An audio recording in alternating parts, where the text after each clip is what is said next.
Hi ಎಲ್ರಿಗೂ ನಮಸ್ತೆ. Welcome back to my YouTube channel. ಎಲ್ಲರೂ ಹೇಗಿದ್ದೀರಾ? ಐ ಹೋಪ್ ನೀವೆಲ್ಲ ಆರೋಗ್ಯವಾಗಿ ಆರಾಮಾಗಿದ್ದೀರಾ ಅಂತಲೇ ಅಂದ್ಕೊಂಡಿದ್ದೀನಿ. ನಾನು ಕೂಡ ಆರಾಮಾಗಿದ್ದೀನಿ. ಶುಕ್ರವಾರ ಬೆಳಗ್ಗೆಯಿಂದನೇ ವ್ಲಾಗ್ನ ಶುರು ಮಾಡ್ತಿದ್ದೀನಿ. ತುಂಬ ಸ್ಪೆಷಲ್ ಆಗಿರುವಂಥ ವಿಡಿಯೋ ಅಂತಲೇ ಹೇಳ್ಬೋದು. ವೈಭವ್ನ ಹುಟ್ಟುಹಬ್ಬ ಇರೋದ್ರಿಂದ ದೇವಸ್ಥಾನಕ್ಕೆ ಹೊರಡೋದಕ್ಕೆ ರೆಡಿಯಾಗಿದ್ದೀವಿ. ಬೆಳಗ್ಗೆ ಬೇಗ ಎದ್ದು ಕೆಲಸಗಳನ್ನು ಮುಗಿಸ್ಕೊಂಡು ಪೂಜೆ ಮುಗಿಸ್ಕೊಂಡು ಮಕ್ಕಳನ್ನೂ ರೆಡಿ ಮಾಡಿದ್ದೀನಿ. ವೈಶುಗೆ ಜಡೆ ಹಾಕಿ ಬಾಚಣಿಕೆ ನನ್ನ ತಲೆ ಮೇಲೇ ಇದೆ, ಮರೆತು ಹೋಗ್ಬಿಟ್ಟಿದೆ. ಒಂದು 10-15 ನಿಮಿಷ ಆಗಿಂದ ಗೊತ್ತಾಗಿತ್ತು ನನಗೆ.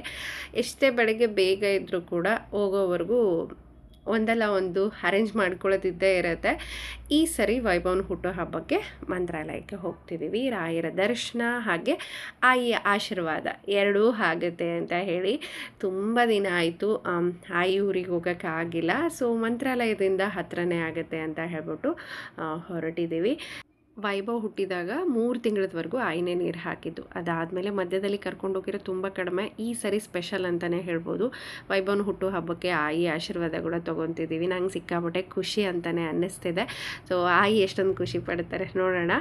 ಇನ್ನು ನನ್ನ ಚಾನಲ್ನ ಹೊಸದಾಗಿ ನೋಡೋರು ಹಾಗೆ ಸಬ್ಸ್ಕ್ರೈಬ್ ಮಾಡದೇ ಇರೋರು ಖಂಡಿತ ಸಬ್ಸ್ಕ್ರೈಬ್ ಮಾಡಿಕೊಂಡು ಸಪೋರ್ಟ್ ಮಾಡಿ.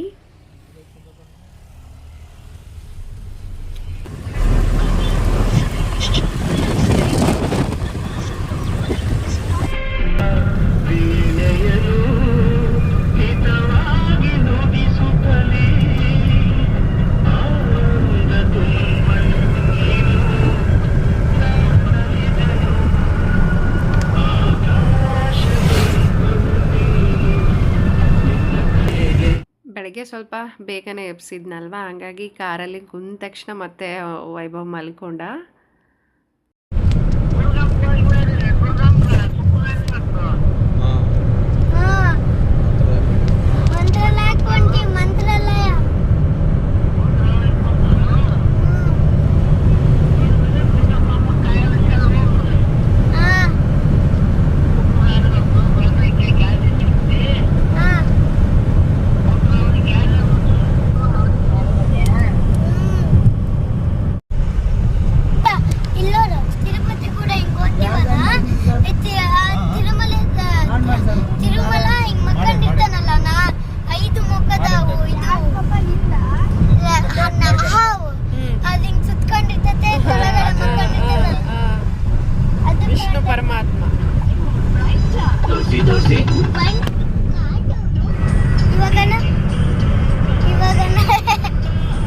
ಇವಾಗ ರೋಡ್ ಅಂತೂ ತುಂಬಾ ಚೆನ್ನಾಗಿದೆ. ಬೆಳಗ್ಗೆ 6:15ಗೆಲ್ಲ ನಾವು ಮನೇನ ಬಿಟ್ಟಿದ್ದು.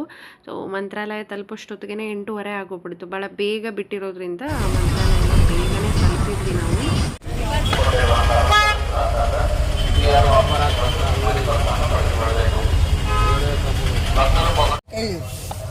ನಡಿ ನಡಿ.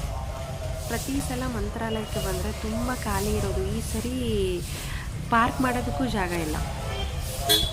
ಏನೈತೆ ಇವತ್ತು ಇಷ್ಟೊಂದು ರಶ್ ಐತೆ ದೇವಸ್ಥಾನ.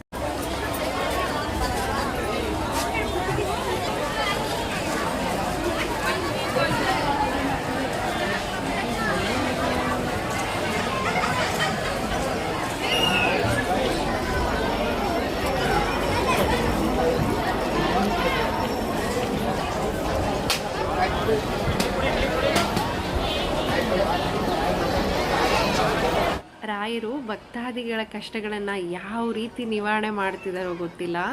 ಜನರೆಲ್ಲ ಸಾಗರ ಥರ ಹರಿದು ಬರ್ತಿದ್ದಾರೆ ರಾಯರ ದರ್ಶನ ಮಾಡ್ಕೊಳ್ಳೋದಕ್ಕೆ. ಇವಾಗೇ ಮಂತ್ರಾಲಯಕ್ಕೆ ಹೋದರೂ ಇಷ್ಟೊಂದು ಜನ ನೋಡಿಲ್ಲ.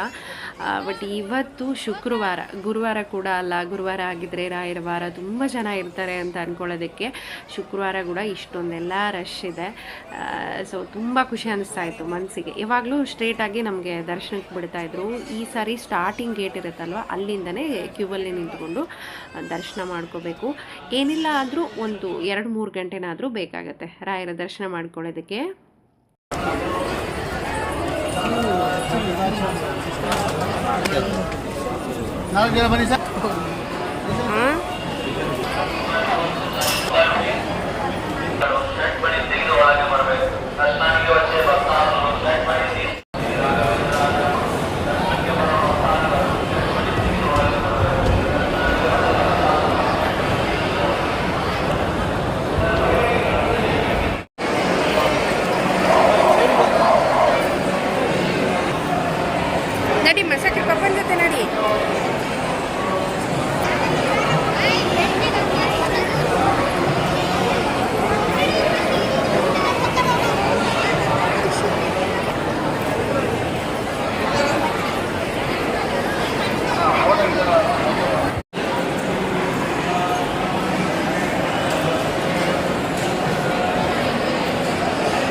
ಈ ಥರ ಅನುಭವ ಸುಮಾರು ಕಡೆ ಆಗಿದೆ. ಸೊ ನಾವು ಮೊದಲೆಲ್ಲ ಹೊರನಾಡು ಆ ಕಡೆ ಹೋದಾಗ ಕೂಡ ಅಲ್ಲಿ ಜನರು ನೋಡಿದಾಗ ಅಯ್ಯೋ ಎಷ್ಟೊತ್ತಾಗತ್ತೇನೋ ದರ್ಶನ ಅಂತಲೇ ಅನ್ನಿಸ್ತಿರುತ್ತೆ. ಬಟ್ ಹಸ್ಬೆಂಡ್ ಜೊತೆ ಹೋಗಿರುವಂಥ ಪ್ರತಿಯೊಂದು ದೇವಸ್ಥಾನದಲ್ಲೂ ಒಂದು ಅರ್ಧ ಗಂಟೆಯಲ್ಲೇ ದರ್ಶನ ಆಗೋಗುತ್ತೆ. ಈ ಸರಿ ಕೂಡ ಅದೇ ಥರ ಆಯಿತು. ರಾಯರ ದರ್ಶನ ಒಂದು ಅರ್ಧ ಗಂಟೆಯಲ್ಲೇ ತುಂಬ ಅದ್ಭುತವಾಗಿಯೇ ಆಯಿತು.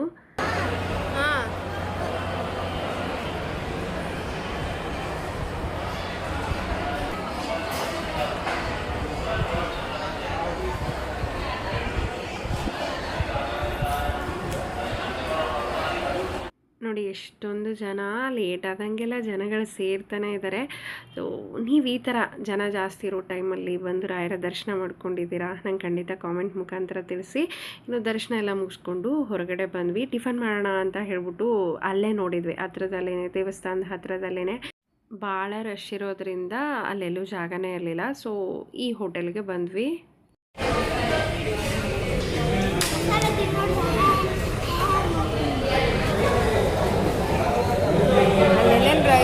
ಬೇರೆ ಕಡೆ ಹೋಗಿ ಮಾಡಬೇಕಿತ್ತು. ನಿನ್ಗೆ ಇಷ್ಟ ಆಯ್ತಾ? ಹೌದಾ?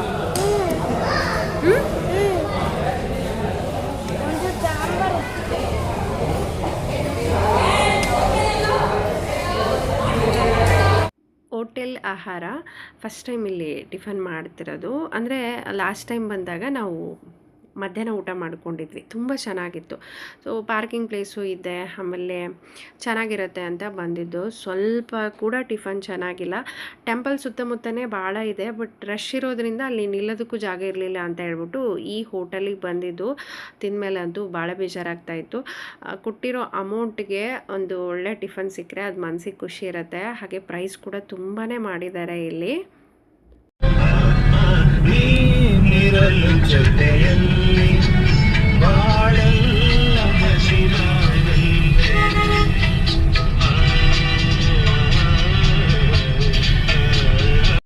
ಸೀಟ್ ಬೆಲ್ಟ್ ಹಾಕ್ಕೊಂಡಿರಲಿಲ್ಲ, ಸೊ ಸ್ಟಾಪ್ ಮಾಡಿದರು. ಸೀಟ್ ಬೆಲ್ಟ್ ಹಾಕ್ಕೋಬೇಕು ಅಂತ ಹೇಳ್ಬಿಟ್ಟು ಮತ್ತೆ ಕಳಿಸಿದ್ರು.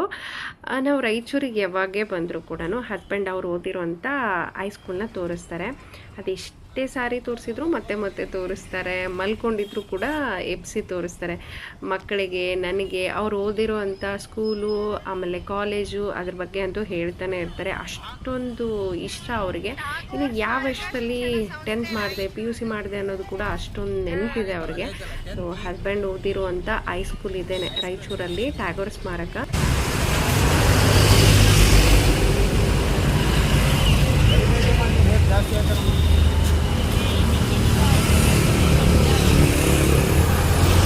ಮಾವಿನ ಹಣ್ಣು ತುಂಬಾ ಚೆನ್ನಾಗಿತ್ತು, ಹಾಗಾಗಿ ಸ್ವಲ್ಪ ಹಣ್ಣುಗಳನ್ನು ತಗೊಳ್ತಿದ್ದಾರೆ.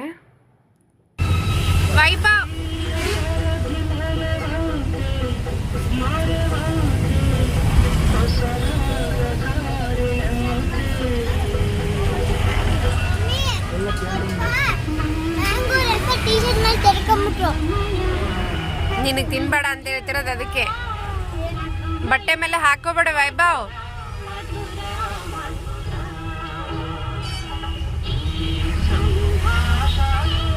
ಹಸ್ಬೆಂಡ್ ಕೂಡ ಡ್ರೈವಿಂಗ್ ಮಾಡ್ತೀನಿ ಅಂತ ಹೇಳಿ ಸ್ಟಾರ್ಟ್ ಮಾಡಿದರು. ಸಿಟಿಯಲ್ಲೇ ಓಡಾಡ್ತಿರ್ತಾರೆ, ಬಟ್ ಲಾಂಗ್ ಅಂತೂ ಎಲ್ಲೂ ಹೋಗಿಲ್ಲ. ಹಾಗಾಗಿ ನಾವೆಲ್ಲಾದರೂ ಹೋಗ್ತಿದ್ದೀವಿ ಅಂದರೆ ಯಾರಾದರೂ ಒಬ್ಬರನ್ನ ಕರ್ಕೊಂಡು ಹೋಗ್ತೀವಿ. ಕೆಲವೊಬ್ಬರಿಗೆಲ್ಲ ಡ್ರೈವಿಂಗ್ ಅನ್ನೋದು ಭಾಳ ಬೇಗ ಬಂದ್ಬಿಡುತ್ತೆ, ಕೆಲವೊಬ್ಬರೆಲ್ಲ ಸ್ವಲ್ಪ ಲೇಟಾಗಿಯೇ ಕಲ್ಕೊಳ್ತಾರೆ. ಅದ್ರ ಬಗ್ಗೆ ಇಂಟ್ರೆಸ್ಟ್ ಇತ್ತು ಅಂದರೆ ಭಾಳ ಬೇಗ ಬರುತ್ತೆ, ಇಲ್ಲ ಅಂದರೆ ಅದು ಸ್ವಲ್ಪ ಕಷ್ಟನೇ. ತಾತ ಊರ ಹತ್ರ ಬಂದಂಗೆಲ್ಲ ಮನ್ಸಿಗೆ ಭಾಳ ಖುಷಿ ಆಗ್ತಾಯಿತ್ತು. ಹಾಲಿಡೇಸಿಗೆ ನಾವು ಚಿಕ್ಕ ವಯಸ್ಸಲ್ಲಿ ಸುಮಾರು ಸರಿ ಬರ್ತಾಯಿದ್ವಿ. ಇನ್ನು ಮನೆ ಕಣ್ಣಿಗೆ ಕಂಡಾಗಂತೂ ವಿಪರೀತ ಖುಷಿ ಅಂತಲೇ ಅನ್ನಿಸ್ತಿತ್ತು. ರೀಸೆಂಟಾಗಿ ಕಟ್ಸಿರುವಂಥ ಮನೆ, ಮೊದಲು ಊರು ಒಳಗಡೆ ಇದ್ವಿ, ಇವಾಗ ಹೊರ್ಗಡೆ ಹೊಲದಲ್ಲಿ ಮನೇನ ದೊಡ್ಡದಾಗಿಯೇ ಕಟ್ಸಿದ್ದಾರೆ. 12:30 1 ಗಂಟೆನೇ ಆಗೋಯ್ತು. ಊರಿಗೆ ಬರೋಷ್ಟೊತ್ತಿಗೆ ಬಂದು ಎಲ್ಲರೂ ಫ್ರೆಶ್ ಅಪ್ ಆದ್ವಿ. ಸೊ ಇದು ಅಮ್ಮನ ತಾಯಿ ಊರು, ತವರು ಮನೆ. ಚಿಕ್ಕ ವಯಸ್ಸಲ್ಲಿ ಹಾಲಿಡೇಸಲ್ಲಿ ಇಲ್ಲೇ ಕಳೆದಿರೋದು. ಸಾಕಾಗಷ್ಟು ಮೆಮೊರೀಸ್ ಇದೆ. ವೈಭವ್ ನೋಡಿ ಅಂತೂ ಆಯಿ ತುಂಬಾ ಖುಷಿ ಪಡ್ತಾಯಿದ್ರು. ಭಾಳ ವರ್ಷ ಆಗಿತ್ತು ನೋಡ್ದೇನೆ.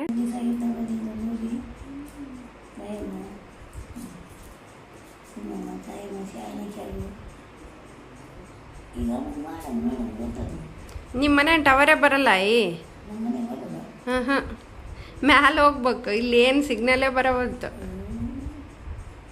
ಅನುರಮ್ಗ ಅನುರಮ್ ನಾಳೆ ಬರ್ತಾರ.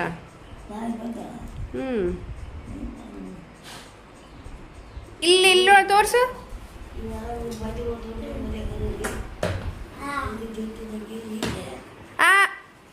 ಇವ್ರು ಏನು ನಿದ್ದೆ ಆಯ್ತಾ? ಈ ಮನೆ ಓಪನಿಂಗ್ ಟೈಮಲ್ಲಿ ಅನ್ವರಿ ಅಮ್ಮ ಮತ್ತು ಗೆಜ್ಜಲ್ಗಟ್ಟಿ ಅಮ್ಮ ಇಬ್ಬರು ಸೇರಿ ಕೊಟ್ಟಿರುವಂಥ ಗಿಫ್ಟ್ ಇದು, dining table. So joint family ಆಗಿರೋದ್ರಿಂದ ಮಾಮಂದರು ಎಲ್ಲ ಒಟ್ಟಿಗೆ ಕೂತ್ಕೊಂಡು ಊಟ ಮಾಡ್ತಾರೆ ಅಂತ ಹೇಳಿ. ಅದೇನೋ ಇಷ್ಟು ವರ್ಷ ಆದರೂ ಕೂಡ ತವ್ರ ಮನೆ ಮೇಲೆ ಸ್ವಲ್ಪ ಕೂಡ ಪ್ರೀತಿ ಕಡಿಮೆ ಆಗಿಲ್ಲ ಅಮ್ಮನವ್ರಿಗೆ. ಅಷ್ಟೊಂದೆಲ್ಲ ಇಷ್ಟಪಡ್ತಾ ಇರ್ತಾರೆ ಅಣ್ಣ ತಮ್ಮಂದರು. ಅಂದರೆ ಏನು ಮನೇನ ತುಂಬ ಚೆನ್ನಾಗಿನೇ ಮಾಮನರು ಕಟ್ಸಿದ್ದಾರೆ. ಶಾಣು ಮಕ್ಕಳ ಅಂತ ನೋಡಿ ಎಬ್ಸೋಗು. ಈ ಮನೇಲಿ ಮೇನ್ ಹಾಲ್ ತುಂಬ ಹೈಲೈಟಾಗಿ ಕಾಣಿಸುತ್ತೆ.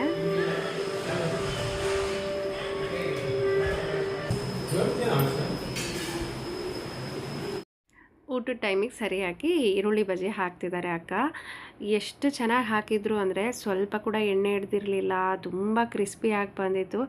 ನಿಜವಾಗ್ಲೂ ಭಾಳ ಚೆನ್ನಾಗಿ ಮಾಡಿದರು. ಎಲ್ಲರೂ ಒಟ್ಟಿಗೆ ಊಟಕ್ಕೆ ಕೂರಿಸಿದ್ದು ಮಕ್ಕಳ. ಸೊ ಎಲ್ರದ್ದಾದರೂ ವೈಶುದಾಗಿರಲಿಲ್ಲ. ಶ್ವೇತಾ ನಮ್ಮ 3ನೇ ಮಾಮನ ಮಗಳು ಇವಳು. ಇನ್ನು ಒಬ್ರು ಅಕ್ಕ ಕೂಡ ಊರಿಗೆ ಹೋಗಿದ್ದಾರೆ. 3 ಜನ ಇದ್ದಾರೆ ಇವಾಗ. ನಾವೆಲ್ಲರೂ ಊಟನ ಹಾಕ್ಕೊಂಡಿದ್ದೀವಿ.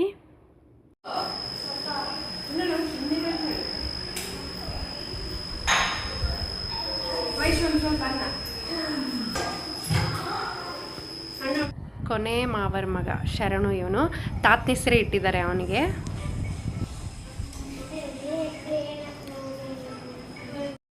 ಅದೇನೋ ನನಗೆ ಸಾಗರ್ ಜಡೆ ಅಂದರೆ ವಿಪರೀತ ಹುಚ್ಚು. ನನಗಂತೂ ಹಾಕ್ಕೊಳಕ್ಕೆ ಬರಲ್ಲ. ಯಾರಾದರೂ ಇದ್ದರು ಅಂದರೆ ಮೊದಲು ಸಾಗರ್ ಜಡೆನ ಹಾಕ್ಸ್ಕೊಳ್ತೀನಿ ಅವ್ರ ಕಡೆಯಿಂದ. ಇವತ್ತು ನಮ್ಮ ಅಕ್ಕನ ಜೊತೆನೇ ಹಾಕ್ಸ್ಕೊಂಡೆ. ತುಂಬ ಚೆನ್ನಾಗಿನೇ ಹಾಕಿದ್ದಾರೆ. ಆಮೇಲೆ ಸೀರೆನೆಲ್ಲ ತುಂಬ ಚೆನ್ನಾಗಿ ಉಡಿಸ್ತಾರೆ ಅವರು. ಬಂದ ತಕ್ಷಣ 2 ಕೆಲಸನ ಮಾಡಿಸ್ಕೊಂಡೆ. ಇನ್ನು ವೈಶು ಕೂಡ ಜಡೆ ಹಾಕ್ಸ್ಕೊತಿದ್ದಾಳೆ. ಅಷ್ಟು ಬೇಗ ಟೈಮ್ ಆಗೋಗ್ಬಿಡ್ತು. ಸೊ ಇನ್ನು ಹೊರಡೋಣ ಅಂತ ಹೇಳಿ ರೆಡಿ ಆದ್ವಿ. ಅಕ್ಕ ಸೀರೆ ಕೊಡ್ತಿದ್ದಾರೆ. ಅದೆಷ್ಟೇ ಬೇಡ ಅಂದರೂ ಅವರು ಕೇಳ್ತಿಲ್ಲ.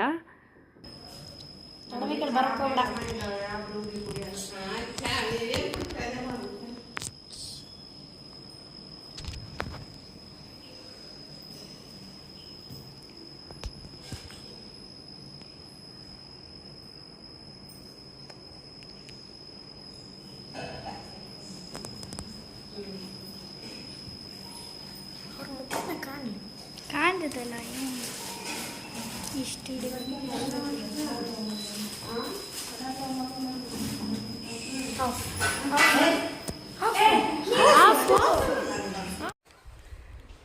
ಗೋವಿಂದ ಗೋವಿಂದ ಗೋವಿಂದ ಎಂಥ ನಿದ್ದೆ ಮಾಡ್ತಿದ್ದಾನೆ ಗೋವಿಂದ ಅಂದರೆ, ಊಟ ಆದ ತಕ್ಷಣ ಮೇಲೆ ಬಂದು ಮಲ್ಕೊಂಡ್ಬಿಟ್ಟಿದ್ದಾನೆ. ಸೊ ಮೇಲೆ ಕೂಡ ಒಂದು 3 ರೂಮ್ನ ಕಟ್ಸಿದ್ದಾರೆ. ಫಂಕ್ಷನ್ಗಳಾದರೆ ಗೆಸ್ಟ್ ಬಂದರೆ ಇರೋದಕ್ಕಿರುತ್ತೆ ಅಂತ ಹೇಳಿ. ಕಂಪ್ಲೀಟಾಗಿ ಏನಿದೆ ಅದೆಲ್ಲ ಮುಂದೆ ಜಾಗ ಖಾಲಿದು. ಆಮೇಲೆ ನಿಂತಿರುವಂಥ ಗಾಡಿಗಳೆಲ್ಲ ಮಾಮನರ್ದೇನೆ. ಸೊ ಕೋಟಿಗಟ್ಟಲೆ ಆಸ್ತಿ ಮಾಡಿದ್ದಾರೆ. ಸೊ ಕಷ್ಟಪಟ್ಟು ದುಡಿದ್ದಾರೆ. ಅದರಿಂದ ಸುಮಾರು ಶ್ರಮ ಇದೆ. ನೋಡೋದಕ್ಕೆ ತುಂಬ ಖುಷಿ ಅಂತ ಅನಿಸುತ್ತೆ. ಸ್ವಲ್ಪ ಕೂಡ ಟೈಮ್ ವೇಸ್ಟ್ ಮಾಡಲ್ಲ, ಯಾರೂ ಫಾಲ್ಟ್ ಆಗಿರಲ್ಲ. ಸೊ ಕೆಲಸನ ನಂಬ್ಕೊಂಡು ಜೀವನ ಮಾಡ್ತಿದ್ದಾರೆ.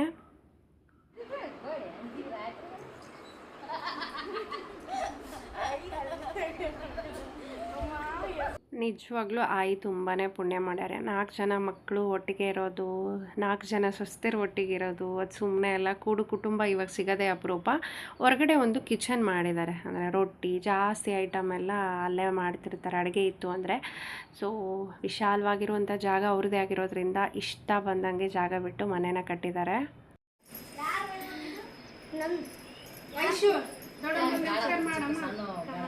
ಅವರೇ ಸಣ್ಣವರೇ ಮಾಡ್ಬೇಕು, ಅವ್ರಿಗೆ ಅದು ಕಲ್ಚರ್ ಬೇಕು. ಇಲ್ಲ ನಾನೇ ಆಕಿ ಸಣ್ಣಕ್ಕೆ ಅಂತ ಮಾಡ್ಸಲ್ಲ ನಾನು ಕೂಡ. ನೀವು ಚಂದ ಈ ಕಡೆ ಮಾರೇ ಬರವ, ಈ ಕಡೆ ಮಾರೇ ಬಾಪ ಬಾಮ ಜಲ್ದಿ ಬ್ಯಾ ಹೇಳ್ಬಾರ್ದು.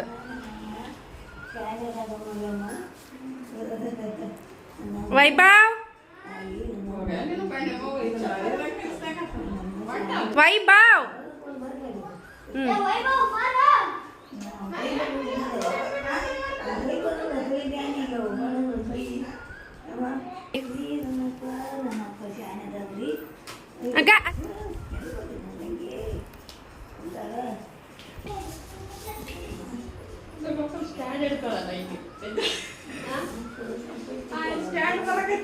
ಯಾವ್ದು ಆಯ್ತು ಹೋಯ್ ಬರ್ತಾಯಿ ಬೇಸಿರು ಆಯ್ತು ಎಲ್ಲಿ ತನ ಆಗತ್ತೆ ಅಲ್ಲಿ ತನ ಆರಾಮಿರೋ ದೇವ್ರ ಕರ್ಕೊಂಡು ಹೋಗೋದು ಎಲ್ಲ ಸಿರಿ ಸಂಪತ್ತು ನೋಡ್ಬಿಟ್ಟಿದ್ದೀನಿ ಇನ್ನಷ್ಟು ಪುಣ್ಯವಂತರು ಯಾರು ಇಲ್ಲ. ಇದೆಂಥ ಸಾರ್ಥಕತೆ ಬದುಕು, ಎಂಥ ಸರಳ ಜೀವನ ಅಂದರೆ ಅವ್ರ ಬಾಯಲ್ಲಿ ಒಂದು ಕೋಡಿ ಅನ್ನೋ ಪದ ಕೇಳಿಲ್ಲ, ಕಣ್ಣ ಆಪರೇಷನ್ ಮಾಡಿಸ್ಕೊಂಡಿಲ್ಲ, ಬಂಗಾರ ಒಡವೆ ವಸ್ತ್ರ ಅನ್ನೋ ಪದನೂ ಕೇಳಿಸ್ಕೊಂಡಿಲ್ಲ. ಏನಿದ್ರು ಮಕ್ಕಳು ಸ್ವಸ್ಥರೇ ಆಕೆಗೆ ಬಂಗಾರ ಒಡವೆ ವಸ್ತ್ರ.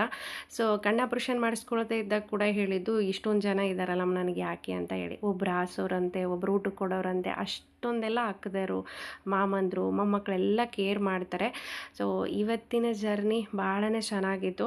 ಇನ್ನೂ ನೆನಪಾಗ್ತಾಯಿತ್ತು ಆಯಿನ ನೋಡಿದಾಗ. ನಾವು ಚಿಕ್ಕವರಿರ್ಬೇಕಾದ್ರೆ ಆಯಿ ಒಂಥರ ಡಾಕ್ಟ್ರ್ ಥರ. ಈ ತಟ್ಟು ಒಟ್ಟು ಗಣಜಿಲಿ ಬೆವರಿಸಲು ಏನೇ ಎತ್ತಿದ್ರು ಕೂಡ ಆಯಿ ಹತ್ರ ಬರೋರು. ಓಣೆಯಲ್ಲಿರೋ ಮಂದಿ ಅವರಿಗೆಲ್ಲ ಪರಿಹಾರ ಹೇಳಿ ಕಳಿಸ್ತಾಯಿದ್ರು. ಅಷ್ಟೊಂದು ಸರಳವಾಗಿ ಅಷ್ಟು ಅದ್ಭುತವಾಗಿ ಆಯಿ ಜೀವನನ ಕಳೆದಿದ್ದಾರೆ. ಸೊ ಅವ್ರ ಮೊಮ್ಮಕ್ಕಳಂತ ಹೇಳ್ಕೊಳ್ಳೋದಕ್ಕೆ ನಮಗೆ ಭಾಳ ಹೆಮ್ಮೆ ಆಗುತ್ತೆ. ಸೊ ದೇವ್ರು ಇನ್ನೂ ಆಯಸ್ಸೆಲ್ಲ ಕೊಡಲಿ ಅವ್ರಿಗೆ. ಅಕ್ಕಂದರು ಕೂಡ ತುಂಬಾ ಖುಷಿಪಟ್ಟರು. ಅವ್ರ ಜೊತೆ ಟೈಮ್ ಸ್ಪೆಂಡ್ ಮಾಡಿರೋದು ನನಗೂ ಮನಸ್ಸಿಗೆ ತುಂಬಾ ಖುಷಿ ಆಯಿತು. ಫೈನಲಿ ನಾವು ನಮ್ಮ ಊರನ್ನು ತಲುಪಿದ್ವಿ. ಫಸ್ಟ್ ಏನು ನಿನ್ನ ಫ್ರೆಂಡ್ಸಿಗೆಲ್ಲ ಕೊಟ್ಟು ಹೇಳ್ಬಾ, ಸರಿನಾ?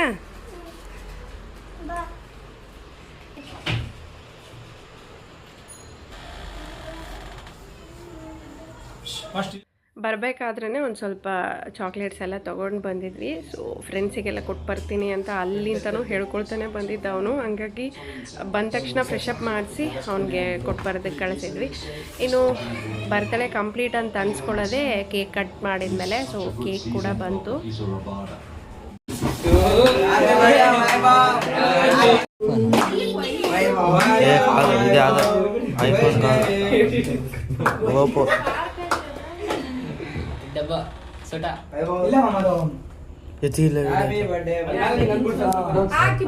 ವೈಭವನ್ ಬರ್ತಡೇ ಬಂದಿದೆ ಅಂದರೆ ಸೊ ಅಷ್ಟೊಂದೆಲ್ಲ ಖುಷಿ ಪಡ್ತಾರೆ ಹುಡುಗರು. ಇಲ್ಲಿಗೆ ಬಂದಾಗ ಅವರೆಲ್ಲ ನಮಗೆ ಪರಿಚಯ ಆಗಿದ್ದು. ಸೊ ಭಾಳ ಖುಷಿ ಇರುತ್ತೆ. ವಾರದ ಮುಂಚೆಯಿಂದನೂ ಹೇಳ್ತಿರ್ತಾರೆ, ನಿನ್ನ ಬರ್ಡೇ ಬಂದಿದೆಯಲ್ಲ ವೈಭವ್, ನಿನ್ನ ಬರ್ತಡೇ ಬಂದಿದೆಯಲ್ಲ ವೈಭವ್ ಅಂತ ಹೇಳಿ.